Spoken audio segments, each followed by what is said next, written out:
रात को 9 बजे पति ऑफिस से घर आया। पत्नी ने आते ही उससे लड़ना शुरू कर दिया क्योंकि वह उसे पसंद नहीं करती थी। पति ने कहा, मुझे खाना तो दे दो, बहुत भूख लगी है। पत्नी बोली, खुद जाकर खा लो, मुझे नींद आ रही है।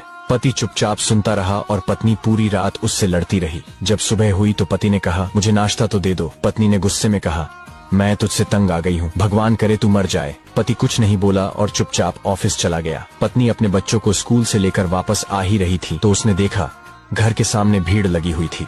वह करीब पहुंची तो देखा उसके पति की लाश घर के सामने पड़ी हुई थी। उसके ऊपर कयामत सी आ गई। मन में सन्नाटा सा छा गया। लोग आपस में बातें कर रहे थे कि कार से उसका एक्सीडेंट हुआ है।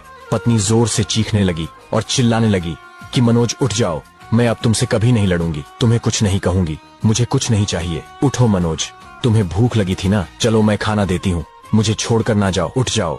लेकिन मनोज कैसे उठता, उसे तो उसकी बद्दुआ ने मार दिया था। मनोज के जाने के बाद पत्नी को दुनिया के रंग नजर आने लगे, रिश्ते बदलते दिखने लगे, उसके अपने उससे मुंह मोड़ने लगे, दुनिया के लोग उसे गंदी नजरों से देखने लगे।